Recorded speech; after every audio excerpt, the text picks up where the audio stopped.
Well, welcome back to Stormwater Creek Podcast. Abe, you're an idiot. One pathetic loser. We started this thing off real strong, too. Mm-hmm. Yeah. We swore we would never edit podcasts in the regard of, like, keeping it, for our mess ups? Yeah, from our mess ups. But this one was an equipment malfunction. Mainly in my brain. No, the equipment was recording until it stopped recording. Because we ran out of space on a memory card. Do you understand how memory cards work? Yeah, they have memory in them. The files are in the computer. The funny thing is, things like this never happen like when we're doing like a Storm Drain podcast. Yeah, it's always like we have a guest that we really want to talk to. Yeah. We have a captain. And for some reason, the memory card left the house. Oh, but the memory card that he brought last week is broken, and I had to yank it out of the machine. machine. Still the same broken one? Yes. What the actual fuck? I emptied that months ago, and I told you to throw it away. I didn't because it's yours, and I should have just thrown it away. Yeah. I mean, that's on you, it's not leaving my house. Throw it away. Yeah. What if there's something on there I need? I'm a memory card holder. What you need take your is to catch these hands in a second. Do you want to catch these hands? Lay it out for the listeners. Tell them what's going on. We just plugged in a memory card. We hit go. We started recording. We were in the middle of a wonderful conversation with our guest this week, Jay Peterson, and Jordan gives me the points at the thing like, I don't think this is right. Thank God somebody looked. We were just a mere 9 minutes into our podcast, but this is take 2. Reintroduced. Let the people know who's here, what we're going to do, what we got in store for them. Okay, so we have Jay Peterson from the Dirty Duck Coffee Company. Don't sound thrilled about it. I am thrilled about it. You sound frustrated because you fucked up the memory card. I am a little frustrated that I messed up the memory card. It happens, but we got Jay Peterson here. Thank you. Dirty Duck Coffee Company. We're going to talk about ducks, talk about coffee, talking about public land hunting. Yeah. Talk about all sorts of things, the history of the company, the history of you, Jay. We want to know about you, too. Yeah, absolutely. Jay, tell us a little bit about yourself. Tell us how you got... Again. Tell us how you got started in hunting and everything you just told us one more time. Hey, man. I just had a dress rehearsal. Exactly. Work out you got to practice because I probably sounded like an idiot. No, it was great. That's what's unfortunate. That's the bad part. Flowing. Maybe I'll be better this time around. Maybe Abe will be better this Maybe time around. I'll be better this time around. Anywho, Jay, continue. I'm sorry. No, yeah, absolutely. No, it's good to be on with you guys. It's exciting to meet new people in this industry. A lot of fun. I think we all can agree that that's the good part about what we do is when you all sit around and kind of share stories. And I mean, kind of my background in hunting and getting into this was, my stepdad was a huge influence on that. He took me out on a duck hunt when I was 5 years old. And, I can remember it like it was yesterday. I don't even think I had camo on. I think I just had whatever warm coat I had. And I just remember him saying, put up your hood, put your head down. Don't look up. Don't show your white face. And I remember a goose just circling and circling and circling around until it finally came in. And I think from that moment I saw that goose hit the water and that big old splash, I was hooked. And I couldn't get enough. And so, I mean, I just remember weekend after weekend all throughout my childhood, just being out there at our duck area. And so we got some family land that we hunt on. It's, flooded marshes. Sometimes we were able to get corn in there and flood that. But it was just those memories. I mean, solving all the world's problems in a duck blind, just talking about life. I grew up in a duck blind. I remember just the different stories and asking questions about life. And, my dad had his hunting partner that he grew up with. And all through, they hunted together for 40 plus years till Mr. Bierman passed away. But, he was the guy that put a duck call in my hands because one of the other guys that was hunting up there, could outcall us. And I remember they were just being jerks about keeping all the ducks themselves and, calling when ducks were right over the top of us. And I remember, the guy made a smart ass remark and said, well, if you guys want to get more ducks, just call better. And Mr. Bierman looked at me, he put a call in my hand. He said, you're gonna learn how to blow this fucking call. Right. And I think I was 8 or 9 at the time, and I was like, yes, sir. And so I got every single tape that I could find, and he had this old wooden double reed duck call that he gave me, and it was like I'd won the Holy Grail. I mean, it was one of my most prized possessions. I still have it to this day. And, Absolutely. And yeah, I mean, I just got to work, man. I just learned how to call, and I realized quickly that nobody else, in my family knew how to call. So whenever my brother's buddies were in town, and when he was back from college, he was 10 years older than me, and when he was back in town, and they'd always be like, "Hey, Jay's coming with us, right?" Because I could call. Everybody needs an expert. I was like, "Oh, okay. I figured this out. If I know how to call, I can get invited to the good spots." And it's like on a truck on moving day or a boat. Yeah, yeah, exactly. Hey guys, I want to talk to you about one of our newest partners. It is Dirty Duck Coffee Company. These guys are making some of the best waterfowl-centric coffee that you can have.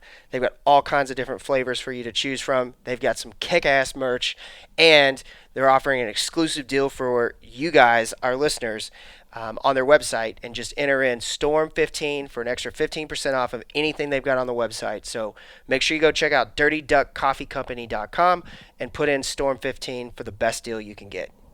But no, I mean, and I even used that call, and not to get all sentimental, but when he passed away that next year, that was about, I don't know, 5 or 6 years ago when he passed away, Mr. Bierman, who taught me how to call. I remember that whole year, even though I had a newer, nicer call, that was what I used that whole year and kind of honor him. And I think that's why we do what we do, It's the memories, it's the stories, it's all that good stuff. But I just kind of fast forward, Buck and I started hunting together. We're old high school buddies. Grew up in the same area here in Kansas City, Missouri. And, went to high school together, played ball together. And Buck was always an upland game guy, but we started duck hunting together towards the end of high school. That first year of college, we were both in community college here locally. Harvard on the Hill is what we called it. And I think that's the nickname for any community college. Harvard on the Hill. Yeah. Mine's special. Don't make me feel bad. I went to Yale on the Hill. I'm going to community college now, so I'm not hating. You go into Brown on the Hill. Get out as cheap as you can. That's the name of the game. Totally. Absolutely. Agreed. But anyways, I introduced Buck to duck hunting, and he got addicted to quack just like all of us have, and every single weekend we were up there Thursday through Sunday. Sometimes we went to class on Fridays.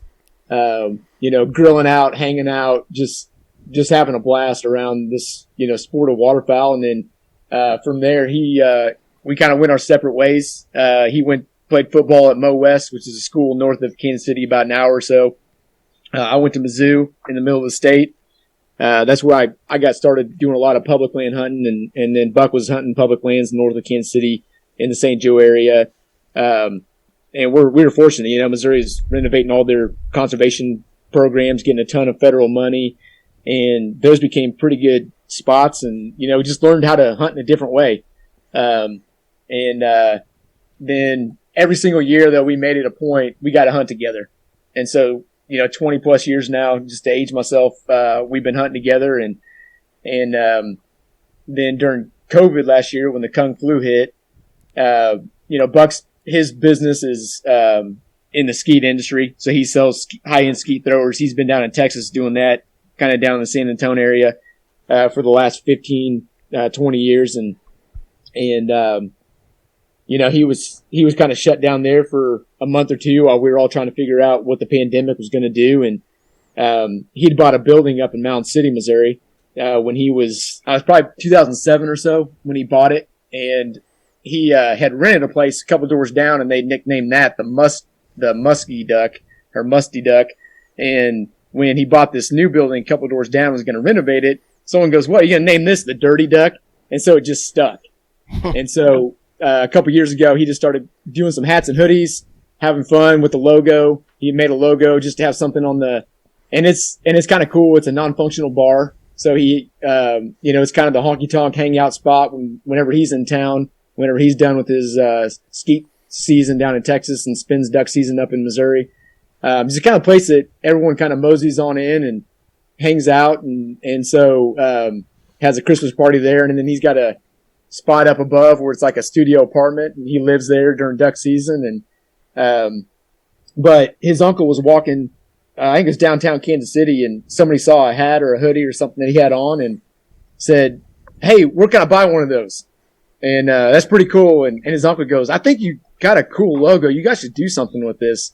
So that's, during COVID, Buck came to me and said, "I think I want to do a coffee brand around this Dirty Duck concept."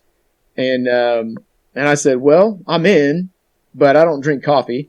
So, but I'm willing to learn." So You show me that's kind of where, so that's kind of where it all started. It was, early part of April of 2020, which is kind of cool because it was like the 20th year when we'd been hunting together. And we just kind of said, all right, let's figure this thing out, because there really wasn't anyone that was doing the brand in kind of a cool, hip, fun, edgy kind of way, with coffee and waterfowl. And I said, I think we could do something with it. And Buck said, yeah. He's like, I think this thing could take off. And I just kind of said, yeah, man, whatever you need me to do, let's roll it out. And so we tried all kinds of different coffees. I started drinking every Keurig out there just to see what coffee tasted like and what was good, what wasn't good.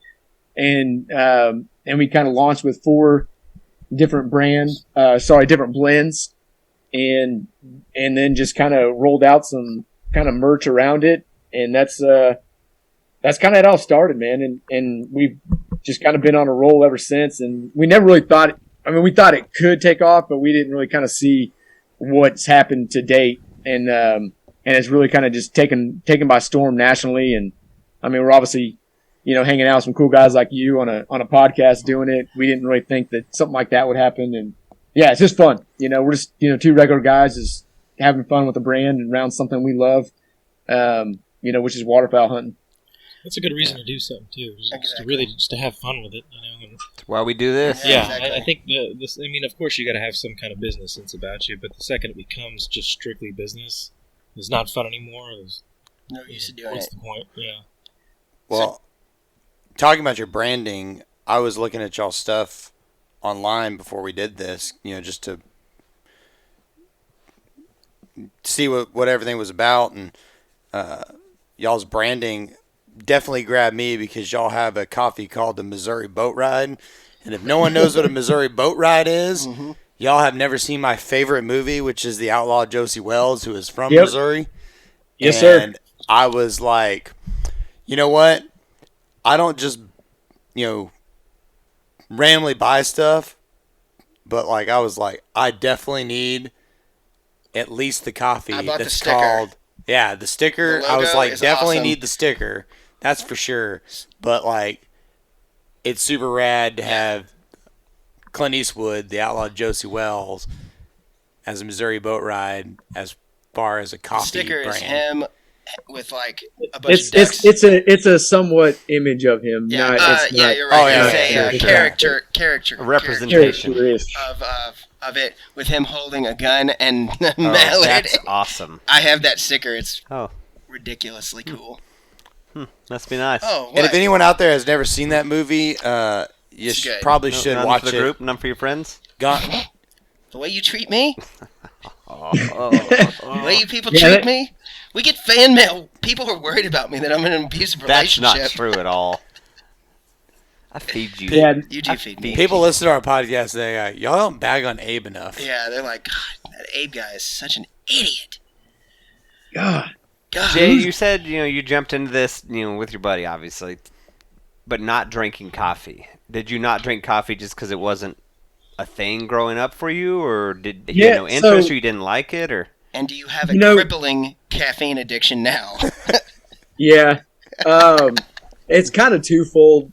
My parents never really drank coffee, so I think it was some of that. That's a ton of And it then- right there. And then I love tea. I've always kind of loved tea.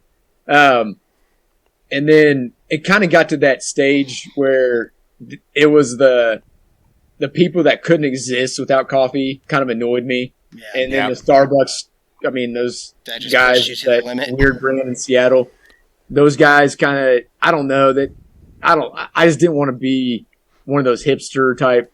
I don't know. So I think it was more kind of pride thing too. Sure. And it was just one of the things like, you know what, I've got enough addictions that I don't need. You know, I'm a duck hunting addict. You know, I was putting away Diet Dr. Pepper at a pretty good clip for a while. You know, I got Buck addicted to duck hunting. He got me hooked on whiskey. So I was like, I don't need another vice. Sure. Yeah. So anyways, it was just one of those things. I wasn't 100% anti-coffee, but I was like, sure. It wasn't my deal. I feel you on the whole thing with like the Starbucks people. They're like, oh, I have to make sure I stop by Starbucks. Bring your typewriter to write your vlog. Yeah, you know, all that kind of stuff. So I can see that for sure.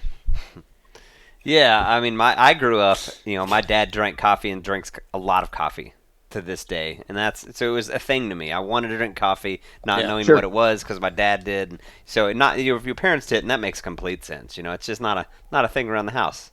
We drank a lot of iced tea being Texas, so iced tea is cool. Hot tea is cool. Peppermint tea in the winter's the jam. I like tea. Tea's great too. But no, that makes sense. Absolutely. So, go ahead, Abe. Yeah. Buffering. I was going to let you go, but no, go ahead. I mean, you went mouth open. I think the biggest thing for me is just as far as just talking centered around coffee. How do you guys go about picking the coffee that you use? And could you tell us a little bit about each of the kind of the major flavors you've got? Yeah, no, absolutely. Really from the get-go, we just started sampling different roasters across the country and just kind of seeing who had a good, consistent blend of what we felt like would reflect the brand. You know, we knew we couldn't be too frou-frou on some stuff. You know, someone's not going to like buy some kind of crazy fruity berry type whatever concoction. So we wanted it good. So we rolled out with 4 kind of staple blends, which is our Suns Up, Guns Up, which is a Colombian Supremo. So it's a little on the lighter end, a little less caffeinated for that type of, you know, palate. This kind of the staple when we started, the French roast. So a medium blend that anyone could drink, coffee shop could do, whatever. And then we cranked out the high velocity. That high velocity is something that we knew would kind of supercharge everybody. We knew we could really market that well with the duck hunting community just because everybody's, you know, especially if you're doing public land or whatever, you're having to get up at 2 or 3 in the morning, like you're going to be needing that extra mid-morning kick. And then we had a dark blend, the Dark Dynasty, which no clue where we got that name from. So yeah, we rolled out those 4 and then we did a partner blend after that with the 363 Hunt Club. So look those guys up. They're a local organization here in Kansas City that is commemorative of a guy named John Mesh. He was a firefighter that was killed in the line of duty in 2015. So they've got a cool hunting organization that has a scholarship fund attached to it. But what they do is take kids out and get them introduced to the outdoors. And so we wanted to have that kind of that philanthropic side of our business where we're giving back, and those guys are awesome. They had a skeet shoot a couple weeks ago and gave back, you know, raised 30 some odd thousand so they can start putting kids out on more hunts. And so we got a breakfast blend with those guys, and then of course the Missouri boat ride that's come out since as well, and that's pecan, praline, coconut, and it's real smooth. It's our first like flavored blend, and it's our #1 seller to date. That's what's up. Yeah, we got the Suns Up, Guns Up, and we got the High Velocity, and the High Velocity is delicious. It's really good. So here's when it comes to coffee. Here's my. Ask your question in a second. His mic is still cutting it out like the battery's dying on it now. Swap them. But so my question. So you know, there's a lot of misconceptions in coffee. You know, a lot of people like, you know, big dark roast black coffee, right? And that's cool. But the longer you roast coffee, you know, the more caffeine roasts out. Correct? Yeah. So that means your lighter roast. So everybody thinks like, oh man, that's that's strong. I see both sides. I drink it for the caffeine, but I also really want a big giant black cup of coffee. What's the middle ground? I mean, you're obviously a medium roast, but when it comes to y'all's products, I'd say, definitely the French. Because I'm looking at your website right now. Yeah. Yeah, the French roast is going to give you your classic good. And that dark. If you like a little bit of a richer, and that's what my wife drinks. She drinks that every single day almost. She drinks that dark roast. She loves that, and I'm a big fan of that too. Yeah, it's pretty solid. So those are the two. You just want a good steady Eddie every day, medium roast. High velocity caffeine roast. And then the high velocity is going to be medium to dark. Okay. So it's a good everyday sipper too. And then it's really good too on a cold brew. So you got a little bit of a pot left over and need an afternoon pick me up, throwing that on some ice. Can't go wrong. All right. Yeah, that's what's up. I'm Dark Dynasty Sumatra. I'm a coffee drinker just for the taste. I like the taste. That's about it. And that sounds amazing. So I'm looking at here too, as far as the K-Cups you offer, and I know, Yeah. I know, Keurig is clearly not the best option for just quality coffee when brewing at home. I get it. I 100% think of the Keurig. Sure, and I think 100% you can't beat it. No, and I think a cup of French press or a cup of drip coffee is definitely better, no question. Yeah. But 90% of the time, other than like the weekends or being out the hunting lease, I'm banging out a cup of coffee to get in the car or get on the computer. Yeah. One of the two. So I'm not gonna put shitty coffee in the Keurig, but I'm also not gonna look for a Keurig to make just the primo cup of coffee, right? Absolutely. So you only offer the French roast and K-Cups. Yeah, and that's just we're newer starting up. I'm sure that's a giant hassle. You got to buy a shitload of Keurigs at a time, man. That's the thing. It's a quantity game, so we just wanted to see what the response would be. So we knew going medium roast wasn't gonna, can't go wrong there. We have great reviews from the medium French roast, and so I was really, to be honest, I was pretty apprehensive about rolling out K-Cups, but everywhere we went, people were asking, you got K-Cups, you got K-Cups. So we knew we had to do it.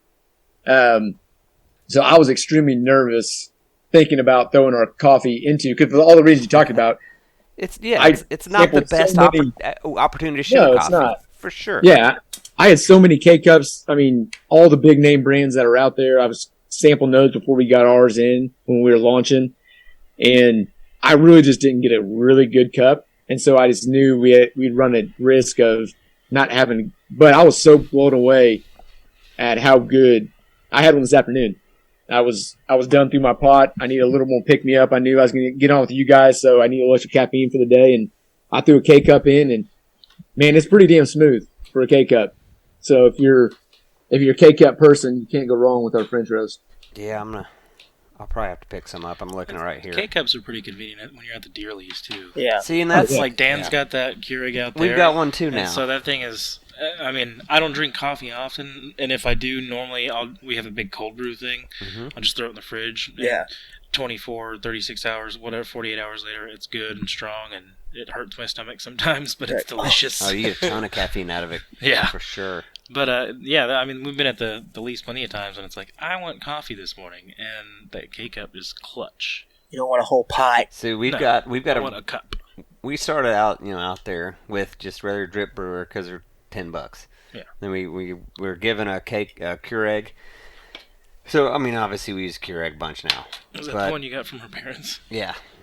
But I still like, if it's going to be a Saturday morning or Sunday morning where I'm going to go sit for a few hours, I kind of want to run the drip machine, fill up a thermos, and have some nice coffee to drink, because I'm going to be sitting there reading a book. Yeah. Waiting for something to show up. So I'm going to have to get some just grind for out there. I'm telling you, it's it's delicious. And Tracy, even my wife, who is obviously not an outdoorsman at all, she's like hands down the best. She's like, oh, which flavor's her favorite? The high velocity. Okay. Yeah. So. All right. I wanted to try that out. Do some cold brew soon. We'll have to look and order stuff together. I've never really done cold brew. It's the way to go. Yeah. Cold brew's tight. Cold brew is tight. Just like iced coffee. Yes. I mean, pretty much. Yeah. I'll put a cap in my Yeti, throw some ice in with it.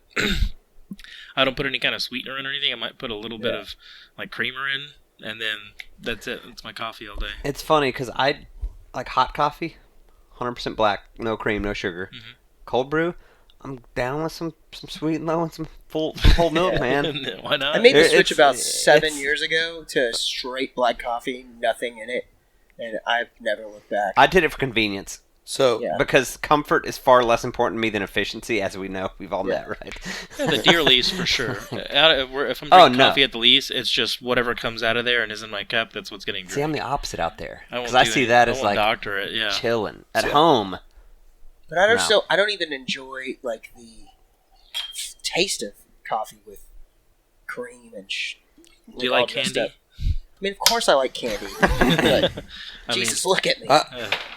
So, you guys probably will appreciate this. When I was a kid, I started drinking coffee because I was...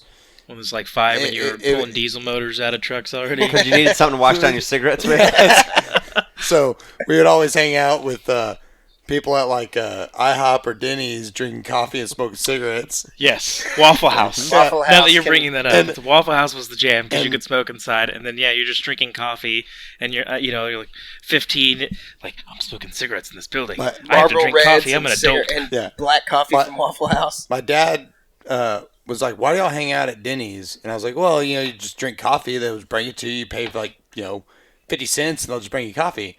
And he looked me dead in the eyes and said, "If you're drinking coffee already at your age, you better not put any cream or sugar in it, because that's not what you do. You drink black coffee only." So I've only ever drinking black coffee my entire life. That's what's up. I'll take you for a Starbucks soon there. I can't. I've tried it. I don't like it. Caramel mocha frappuccino. Yeah, what is a bad thing? What does Jordan do with the caramel macchiato with extra foam? Earlier when he was talking about Starbucks, like I've had their black coffee and it's terrible. Mm-hmm. Yeah, I had a meeting in a coffee shop yesterday for work, but he's like, "I'll have such and such." I was like, "Black coffee." Like, which one? I was like, "Whichever one you think." Yeah. What do you want in it? A lid. I just want a lid. Isn't there like a Paul Rudd like funny thing where he goes in and they're like, I'm large, and he's like, a venti? Venti's not large. Actually, Venti's the only thing on there. It means 20, and it's 20 ounce. Yeah, so that's funny. That's anyways, like role models. Sorry, we just Jay. rabbit holed horde. Jay's sorry, just Jay. like That's these people. Yeah, It's good, man. mini storm We're drain. just chilling. We're just bros being bros. Exactly. Pretty much. So, one of the other things I'm really interested in talking about is the fact that you've done a ton of public hunting in Missouri. And what's it like up there? A state, I guess that's one state north of us, 2 states north of us, 1 state north of us. Oklahoma. I guess Missouri would be 2. One state would be Oklahoma. Just you're done talking. Skip the geography, Abe. You understand my question, though. That's why. What's it like to be in a state that's north of us? How's Canada? What's it like to be? God, Is it cold in Canada? Is it cold where you live? Or Bonita Yeah, Fish I mean, I'd say Missouri's closer to, the Oklahoma, Texas vibe than it is the Canuck vibe. Yeah. Like they call them Canucks. we're just mocking Abe because he clearly doesn't have any idea. You guys got a pretty good hockey team. No, that's St. Louis, but that's Missouri too. That's like Egypt from here. Yeah, it's night and day. Kansas City versus St. Louis. Yeah. Yep. So are you a Royals fan? I've been to both. I'm going to agree Oh, with yeah. that one. Yeah. Obviously a Royals fan based on Obviously. your comments about Joe Buck and his love for the St. Louis Cardinals. And Bumgardner from the 2014 World Series. Yeah. We don't like the Cardinals around these parts either. Yeah. I didn't dislike them until I went to college. And then I was around all their fans, and I was like, whoa, I didn't know there was such a rivalry. And I didn't think we were rivals, but I guess we are. And you guys hate us. So, Yeah. NLAO, man.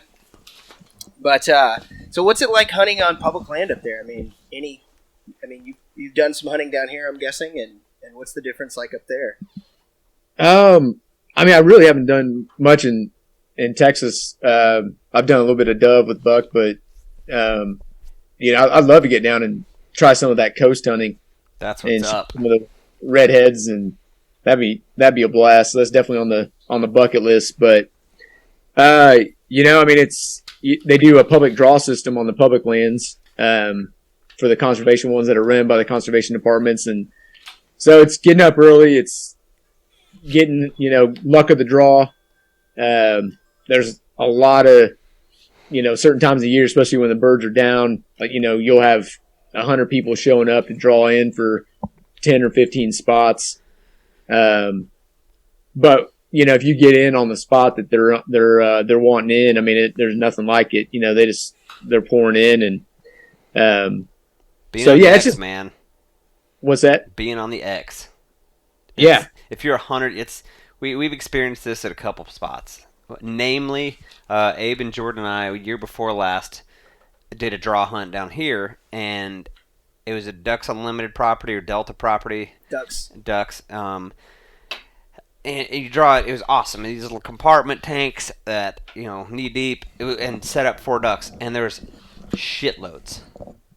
Yeah. And the first day we kind of set up a little blind together, and we shoot a few ducks, and then we spread out the next day and kind of build our own, sit up next to some trees in our own little spots. I was on the X and smashed a limit. Mm. Jordan was 300 yards from me, if that. 200 maybe. Yeah, maybe even 150. And he took 2 or 3 shots. Yep. It was just not. It's crazy, You get it. I'm rambling for no reason. No, absolutely. Yeah, and then I remember it was like, we were in college, and I was up hunting with buck up in that Northwest Missouri area, Mountain City area, and a buddy of his from college had gotten a permission on a field, and this just shows you. We spend all this money on gear and scouting and all these things, but if you just happen to be at the spot where they're flying over that day. But I remember we laid out, we took our keel decoys, water decoys that we used, and threw them out in a field. And I think we had 24 keel decoys and 2 mojos, and we took our decoy bags and put them behind our head, and we literally just laid down in this dry cornfield and then covered up with some corn stalks. And we had, that cyclone, that tornado. The duck tornado. Yes. We had never seen it before, we never hunted dry fields before.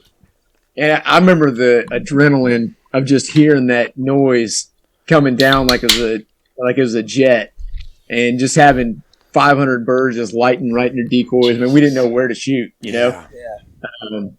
That kind of stuff. Those are just fun memories back before you knew what you were doing, because we didn't have any of the education that we have now, all the technology of, all the cool gear and all the stuff that we have the privilege of having now.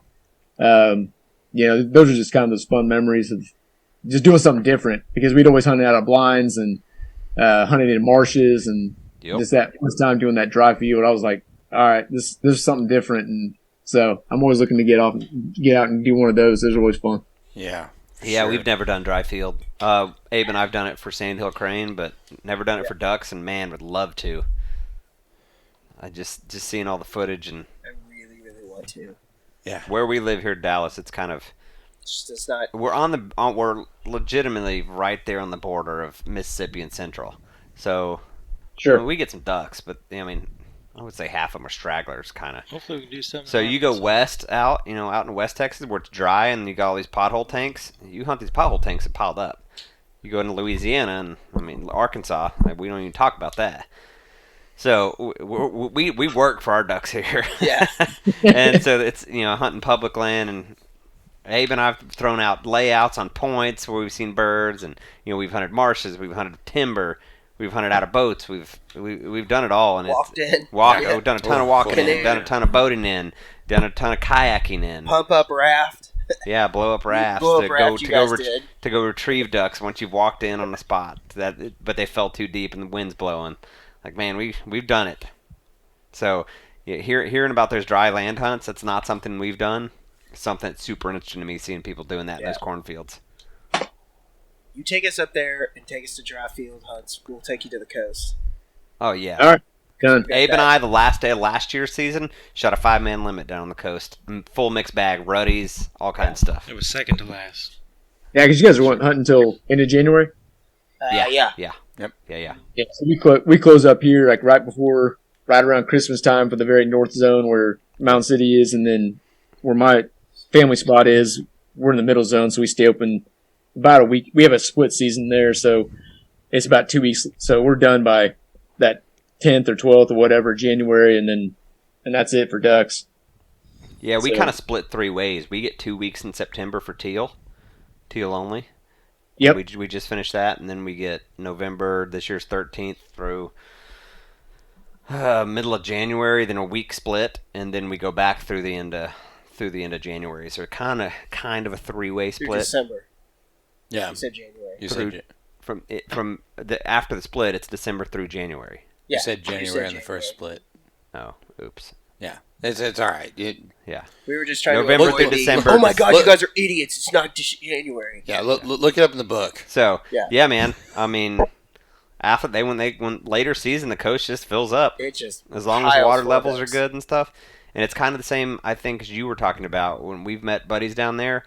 You kind of line up, and then there's X number of units, and it's first come, first serve, and it's kind of an honor system. And you walk in, and it's a hellish walk. I've been on a couple elk hunts, and that's still a worse walk than I've ever done on an elk hunt. Freaking down. Way worse. I mean, we're talking shin-deep mud for a mile. With Yeah, all that's a your hard gear and task, waders. Yeah. It's just Just a beating. It's just really But hard. seeing the birds and worth every step. So yeah, we can We shot a definitely figure bunch this of out. ducks. We shot a bunch of ducks. Yeah. Shot 2 ducks that are on my wall downstairs. Yep. Real nice pintail. Being the king. That's your favorite duck? I don't know. They're beautiful. I don't. Every I mean, you ask me right now, maybe, but tomorrow might be the buffhead, might be something else. Jay, do you have a kind of a favorite duck you like to shoot? I mean, there's nothing like shooting greenheads feet down. I mean, that's the king, you know, the George Strait of the marsh, and You but- mount ducks? You like to? You have any on the wall? yeah, I've actually you were talking about the pintail. I got a nice bull last year, Mm-hmm. and we went through a stretch there. We just didn't see a ton up here, and we had a bunch the last 2 years, and so I got a real nice one. It's actually my Facebook profile picture. So I'm waiting for that one to get back. So I'm excited for that one. But yeah, I mean those two right there, I'd say two of my favorites. I like shooting those. They're just fun. You can't beat a nice, to humble you, a nice flock of teal coming in at Mach 5. Man, our teal season down here was solid this year. We had a ton of teal. I mean, it's in our 2-week season. I shot 20-something birds, and if you going out a few times, like we had a bunch of birds here. Saw a bunch of birds. I shot 0. Yeah, but it's kind of knocking the rust off. Yeah, to be okay. Sure. How was y'all's teal season there? I didn't even get out. We're dry as a bone here, so my spot, my family spot that I hunt on, we've been pumping for weeks. We're in the Missouri River bottom, so it's really based off of the water table, and if it's down, you could pump till you're blue in the face, and it's just gonna soak right in.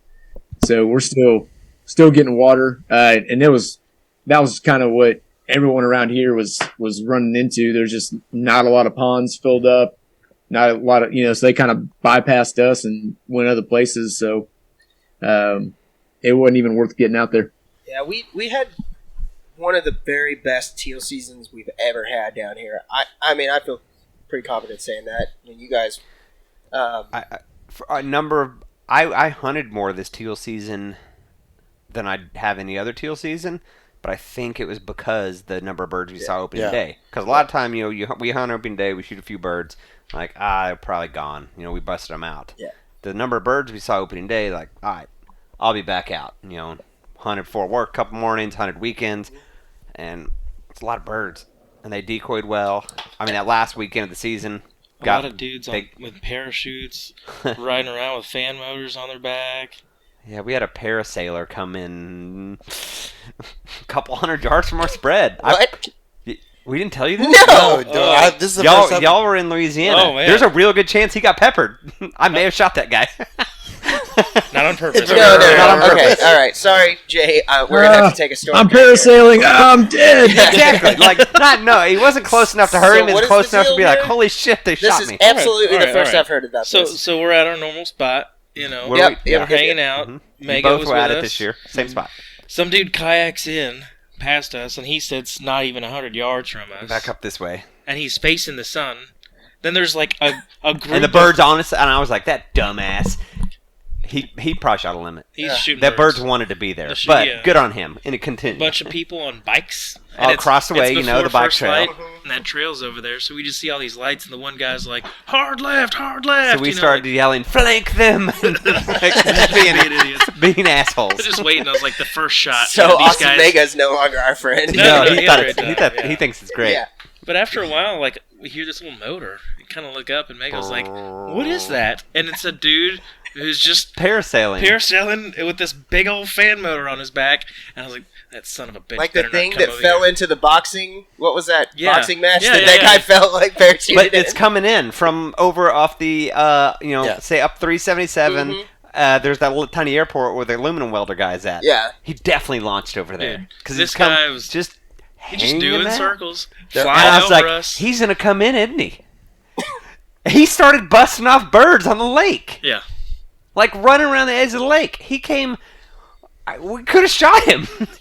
And then he kind of burns out. And then straight out in front of us. And starts drifting back in. And some birds decoy. And I said, screw it. We're shooting these birds. I mean, there's no chance it would have penetrated anything. Yeah. There's definitely a chance he felt it. That's awesome. And those Am I wrong? It's a no-fly zone. Am I wrong? I mean, you were disrupting a hunter. That's a crime. But then after that, he kind of Yeah, burned out. Like, These guys are serious. shit ain't good over Yeah, here. no, I think I'll go over to Louisville and try to kill. But it's like you see all. I mean, we were kind of talking about like, is he? What does he think seeing? You can from that altitude, Yeah, you you're can see seeing stuff. If I see you, but you see okay, me. here's I give him benefit of the doubt. We're brushed in. I mean, he doesn't see us by any means. No. But our decoys, mojos, a layman probably has no clue that that's a thing. Well, they probably think it's birds. Or something. I'm gonna They look at these definitely don't know birds it's and duck send season. boom, boom, boom, boom. Three just idiots pop out of the bushes and start banging at him. Fucking rednecks. This is why we can't have nice things in the city. You guys I forgot we didn't even tell you. No, that forgot story. that. I was Yeah. just like, Yeah. wait, Yeah. what? Well, you guys were in Louisiana. So Yeah, I forgot about that. Oh Yeah, my that was it was God. hilarious. I guess stuff. this is our first podcast back since Louisiana. It is. That's teal season. So Jay, that was a fun incident. That was my highlight of teal season. Was that guy? But I mean, I guess the That's a reason good one. I was bringing this up is because obviously we've been all chatting, and when Jordan and I were down in Louisiana talking to our buddy Bull, who's one of the guys we go with, and the guy we went out with, who's a guide for the state of Louisiana, and just talking about how just bonkers it has been for us down here in the end of the flyway for them. South America. Just like, why are they? Well, I mean, you know, a good stopping? they come down through here for most of their migration, but why are they? Why is this going on? And obviously, it's because of the drought up north, and they're just burning right down through there. So Yeah, they can move a long ways overnight. yeah, Mm-hmm. I know North Dakota is pretty bad right now, and you guys sound like, are you guys slated to get a little bit more rain soon? Has it been? I mean, at least right around the Kansas City area, we haven't really got too much rain either. In the last 2 weeks, it's been still pretty dry. Yeah. So I'm hoping it picks up and gets some good rains in the next couple weeks, and that way we can, have some ponds filled up, and so ducks just don't fly by us. No doubt. Yeah, we're gonna.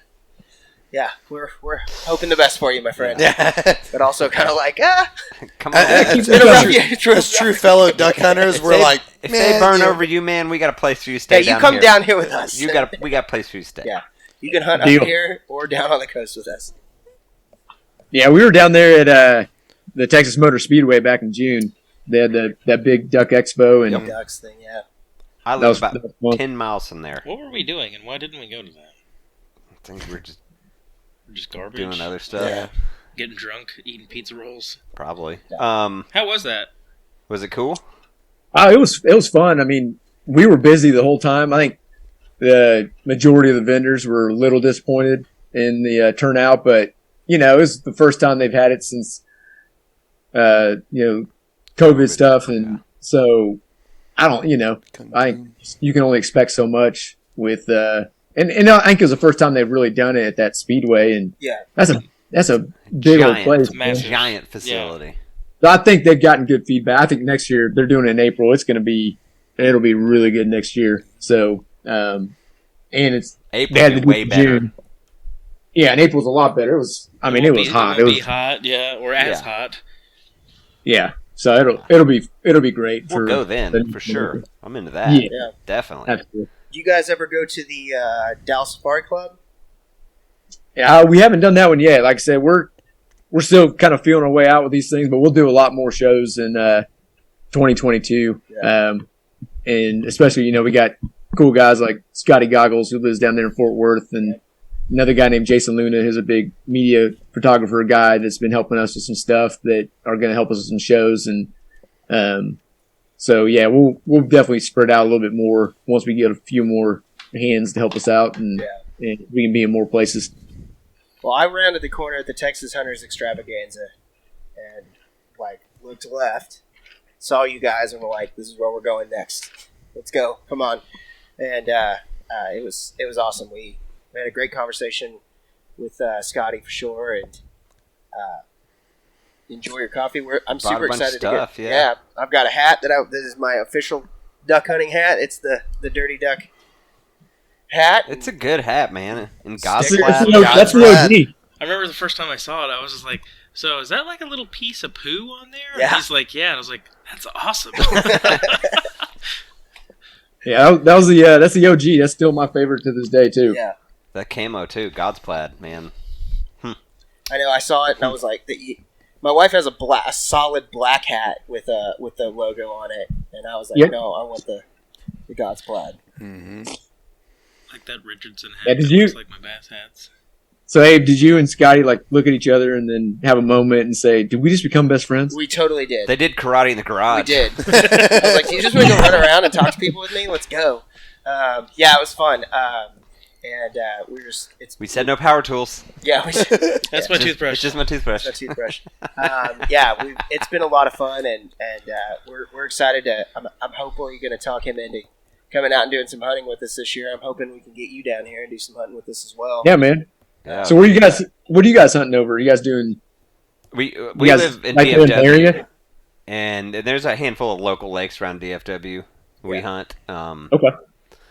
Honestly, it depends on what the water level will be. Really. we got a lot of different spots we kind of scout and watch water levels on, and that kind of determines that and wind direction. And birds, obviously. Yeah, so, for opening morning, we just know we're going to stay on the west side of Dallas or the east side of Dallas. We don't know which side yet. Yeah, there's 2 lakes we like. We're going to find some birds for opening morning and start there. To be real honest, where we're sitting right now, we launch our boat 3 miles from here. And as the crow flies, I bet we hunt 5 miles from here. And I don't live not in the city. Yeah. I live in suburbia. You probably live 10 miles from DFW. Maybe 15. Yeah, I live north of Fort Worth. Like I said, I live fairly close to Texas Motor Speedway. Yeah. So it's into people like you can hunt. Like a lot of people say you can hunt there. We get that a lot. The lake we're talking about. Huh? Possum Kingdom is the lake we're talking about. I mean, the lake we're talking about, you can't hunt. Don't give away your secrets. And, honestly, you can't hunt this lake without, a license. It's limited permit. Not a draw, but it's first come, first serve, so you've got to get a permit. If you don't have a permit, you're not hunting there this year. And this year was pretty, it seemed like it went fast. What, teal? No. The permits. everybody's just used to work from home now. Yep. I mean, me and Abe talked about this. Yeah, everybody. There's a lot of Zoom meetings taken from a duck blind last year. Last Damn year, right. we both took calls from a layout blind, Mhm. and we're just like, hey, I'm on a call, and I'm going to come off mute here in about 2 minutes. So Yeah. if they Be come cool. in, just let Be me cool. know. Be cool. Yeah, cool, dogs cool. in his Momarsh Yeah. wearing our layouts. On calls. I did a good grip of weekday hunts with you guys last week, but I never did. I never had to take any, last season. I never had to do any work-related stuff. Yeah, but from your the job blind, was different. which was nice though, because I want to deal with that bullshit while Yeah. Yeah, birds part are of it. coming in. I feel privileged to be able to do it. I mean, I took I took one from the lake we hunted at together. I was just like, hey, I'm on a call. I just took a vacation. Yeah. Because you can't do an oil change from a Zoom You call. can't do oil changes remotely. I tried. No. Put that thing underneath it. It's gonna catch the oil. Put it underneath there. No. So is your local watering hole there the Mule Barn? Is that? The mule The barn. mule barn. I don't know if I've And heard of that one. Yeah, and it, north of Fort Worth up there in is it Justin? Oh, that's Okay. Justin's a little ways from me. Yeah. But It's a touch north. Yeah. I'm into That's that. only 10 minutes from the Speedway. Yeah, we're 10 minutes east. Oh, you're east. You said Gotcha. the mule barn? We're there in Justin's Yeah. north. That's a good Justin- spot. They do live Justin- music there. There's some good artists. If you've been to Justin, we're in Trophy Club. Okay. So. What? I'm not going to say what lake it is, Yeah, but I'm you're I'm Super giving Dakota everyone ring. landmarks. But yeah, in Super any Dakota other ring is podcast, not- we talk care. about what lake we hunt anyways. It's Yeah, we've said it 100 times. It's like Yeah. Grapevine. I know, but like you're we hunt at the Great Wolf Lodge. I was not saying like just Grapevine. I was trying to give rough landmarks that Jay had spoken of, because he doesn't live here. Oh, okay. I thought I'm not trying to be like, Oh, both of us were like, well, why there's is a he being secret coy lake. about Yeah. this? It's- We talk about it all the it's time. north of Grapevine, Texas, but also It's in not Grapevine, Grapevine? Texas. Like, God. no, Wink. I was trying to Why are you winking at me? make it more applicable for Jay. Not like, Okay. I don't give a shit. Anyways, Yeah. Jay, I want to get back to talking about Dirty Duck a little bit. So, you're talking about you got shows coming up. You guys are going to be doing a lot more for, 2022. I'm assuming, duck season's coming up for everyone. You guys, just like the rest of us, even with the podcast, you might slow down a little bit because it's time to hunt ducks. Once Absolutely. duck season's done, what's the big plans? What's the plan for 22? What are you guys wanting to do with the brand? Are you guys looking at expanding, growing? Obviously, are we adding anything to the product lines? What sort of new stuff are you guys looking to do in 22? Yeah, I mean, we'll probably, not too big of a spoiler. We'll probably have a seasonal blend coming up here. We're tasting. Well, our roaster is actually out of Texas, so we've been going back and forth to get one of those locked in. So we'll have a nice seasonal blend for all those people that like a little something different around the holiday season, and continuing to just think of different ways that we can expand the brand. We're really trying to. Our big thing is trying to get a lot more into the clubs, so the lodges and places like that. Trying to get more into the retail side of things if we can. That's always a tricky game, just because it's a volume game. You got to have. I know we hear about that all the time with Jackie and Texas Hogbait. Yep.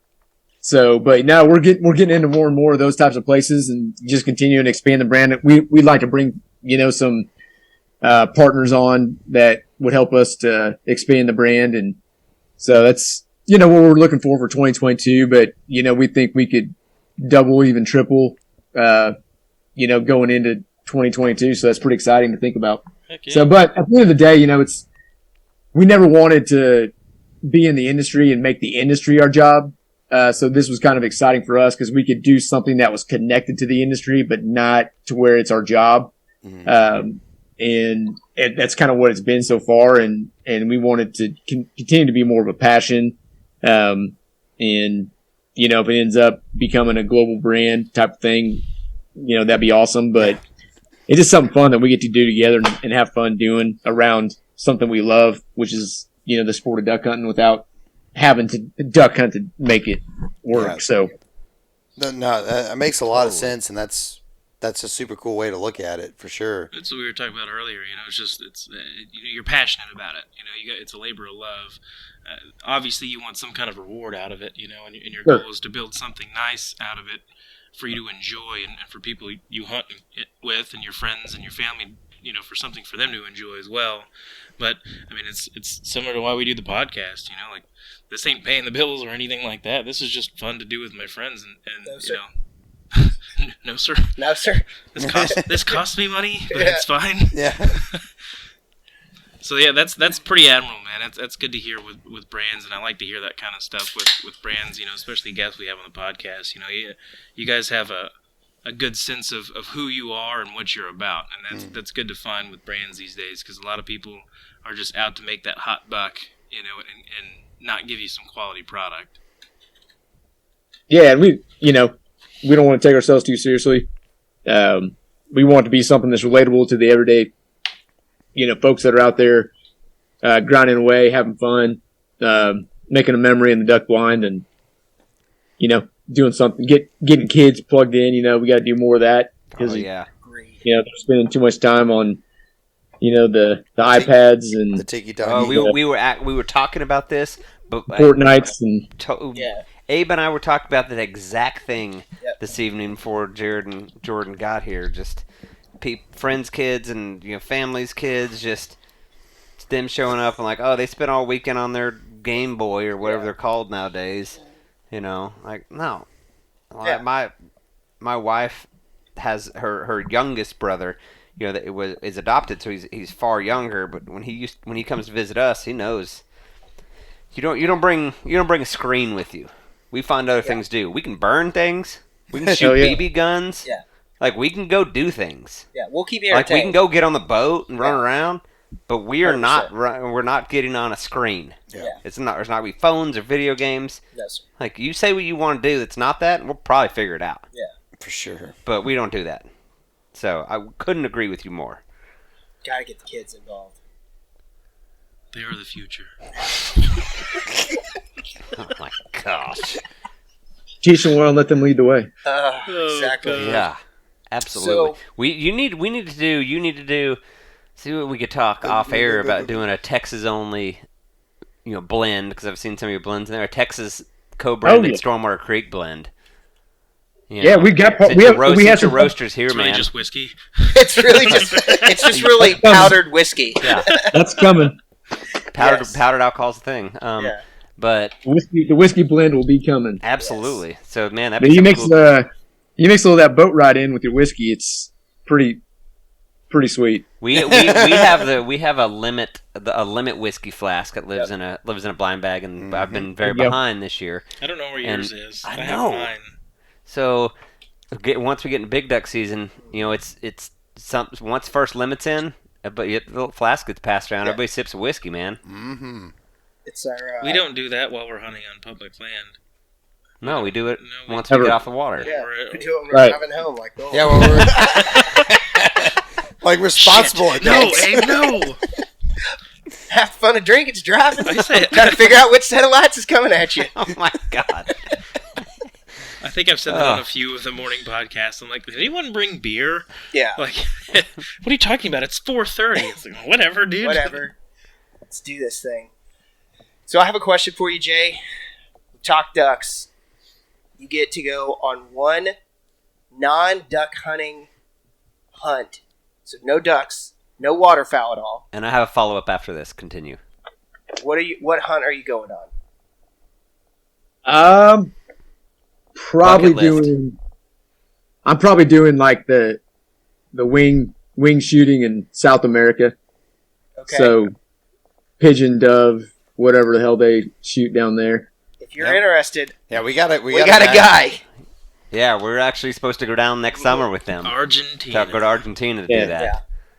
I do that. I'm just not. I mean, I never. The big game stuff's just too slow for me. My oldest has been with me. We've shot turkey together, but it's still too slow for me. I've just got hooked on that waterfowl, that continual action, and so it'd have to be something similar to that. That's what's up. You need to come down here and do some hog hunting with us. I'd do that for sure. Yeah, that's fun hunting. You can We do that at night. You can drink beer. We have thermals and night vision suppressors and rubber piglets with the side by side. Yeah, that's good hunting. That's a good time. The prairie dogs, that'd be fun. Oh, prairie dogs. They're not that far from here either. Long range prairie dog is fun. Yeah. Like 600 yards. Pink mist one. Yeah, see if you can pop prairie dog's head off. So what? Yeah, red mist hunting. What? Nothing. That's just a great Image, visual now. yeah. You're just. That's what happens. That's what it's called red mist hunting. I know. So Jay, that's non duck, South America. Dove pigeon, the pile of birds. So you can't do that. What's a bucket list duck for you? Like what's top 3 things you would like to put on the wall? Don't just say a banded duck because we all want that. I'm talking species. Yeah, the one that's eluded me is the canvasback. I thought I shot a redhead when I was a kid. Mr. Bierman, gentleman that my dad's hunting partner and that taught me how to duck call. He's like, "Yep, that's a redhead out there," and so I shot it. And it was a canvasback, and so I had to bury it because it was not in season. Now, there's no statute of limitations. Like that goes absolutely. Back, That's 25 years. Prove it. So definitely a nice canvasback drake. I love to have one of them for the wall. Yeah, I mean, I think that's probably the one that we just don't see that often. Sure. I had a really nice one when Buck and I and a couple buddies, we did this decided to leave at 6 p.m. and drive 8 hours to duck hunt the next morning in southeast Missouri, down in the Boot Hill where they get Nothing wrong different. with that at all. It was not a great decision, but it was great memories. But anyways, I had a really nice canvasback drake that I dropped, but the water was pretty deep. We didn't have a dog or a boat or anything like that, and I just never found it. So it's kind of my elusive one. I've had a couple good ones that I've hit the times I've seen them and haven't been able to take them home. So that's the worst too. When you know you down one, you go to get it, and it's just gone. Like I've had several like Losing that ducks, where it's like any kind of duck is. Yeah. I agree. It sucks. But it's weird how it happens. 'Cause you're like, it's right there, and then all of a sudden you get there and you're like, it ain't there. It ain't there. Even with the dog, we've had that happen with the dog. Aliens. Yep. I thought cinnamon I'm not teal saying too. alien. I was gonna say top of my list, and everybody else can chime in, is cinnamon teal and a full plumage bluebill ruddy in Mexico in say March or April, because that's the only way you're gonna get a full plumage ruddy. And people are like, "What's that?" And you show them a picture, like, "That's not real." I'm like, "That is real." I've got a new one this year. It won't happen. I know it won't. But mandarin ducks have been spotted in North Texas. Yep, they've been releasing them in East Texas. Yeah, and they've been some spotted in North Texas. And so if I could shoot a mandarin, which won't happen. That's like the 1 in a million chance. Yeah, that's lottery. Yeah, but that would just be amazing. 12 banded ducks before you shoot a mandarin. Shit. That would be amazing. But no, I mean, I got my mallards last year. This year's the wood duck. Oh, you need to come up then. We've got plenty here. He just hadn't got on one. Yeah. Oh. We got. I got to learn to shoot our first. deer lease, our Do deer better. lease / hunting lease out in East Texas. Man, it's flooded hardwoods. Like yeah. But I mean, don't take that the wrong way. We'll definitely like to come up here. Austin didn't speak for me. Yeah. I'll come In up general, there, Jay, in hang out. general, we would love to come up and drink coffee and whiskey and shoot birds. It's been it's been weird the last couple of years. They've been flying in flocks. Mm-hmm. So And it's not just the 1 or 2 or 3 together. It's like flocks of 20 wood ducks, and it's the craziest thing. I'd never seen it before up until the last couple of years. I agree with you. I've never seen that before. And when me and Abe were in Louisiana on our teal hunt, we ate dinner, and our buddy Bull was like, "Y'all guys need to come out here right now." And we walked out off the back of his porch, and over the duck camp we were sitting at was literally clouds of wood ducks flying over his place. Just like as soon as like a cloud passed us, another cloud would come. Did you shoot him? Another. No, because it was teal season. It's called We'll never do that. It's called Fancy fancy teal. It's called the gentleman teal of the The South. gentleman teal of the South. It's called fancy teal. Multicolored teal. No, I'm kidding. but we're not talking 10, 20. We're talking 5,000. Wow. Yeah, it went for like 3 minutes. Like just holy crap! You could hear them. I mean, they were 100% wood ducks. That's crazy. It was. Yeah. Well, it was just like, it just started like kind of what to Jay's point was. It was just like, it just kind of started. It's relatively new. He's like, I've never seen this before, but this has been going on this year down here where I just see this cloud at dusk just moving out of those rice fields where we hunted. Is that how you're getting like wood ducks up there, Jay? What's that? How they're describing the wood ducks in Louisiana? Is that how you see them up there? Like just not as much like the cloud, like that big of flocks, but the 25 to 50 to 75 at a time. Still big. That's still amazing. Big water. Yeah, no, I've never seen like 3. Yeah, usually 3, 5. 3 to 5. Five's a big group. I'll never forget that first hunt that we did at the walk-in spot last year, and for first light, and we saw, I don't know how many birds were in the air, and I freaked out. I was like, oh my god, it's a duck tornado, and it wasn't even a duck tornado. And then I don't think I'd seen that many birds until teal season this year. Yep. And we just had the mallards just piling into that spot where, I mean, it was amazing. I can't wait to get you up to LM. Our other spot. Okay. Oh, yeah. Oh, yes, that spot. Anyways. Moving on. I digress. What else? I don't know. I think we're good. Jay, you got anything else? Oh, I don't think so, man. I think we solved all the world's problems. We did. Yeah. I think we did. I feel like we did. Where? At least not for a week now. Yeah, I was going to say, where could I, if I wanted to buy coffee, where could I find coffee to buy? www.dirtyduckcoffee.com. It's the kind of pretty straightforward. Thanks to Al Gore, we got the www. Invented the internet. Exactly. And Man Bear Pig. And then took a big L in the election. Oh, like the rain. All true. Well, it's been a pleasure, Jay. We love talking to you, man. We can't wait to hang out with you and hunt some ducks, either Absolutely. here or there. It's going to be fun either which way. Yeah, we're going to work some stuff out. You bring some coffee, we'll bring some whiskey. Yeah. There you go. That's a good trade-off right there. It's solid. I like to add Missouri to my... Why not?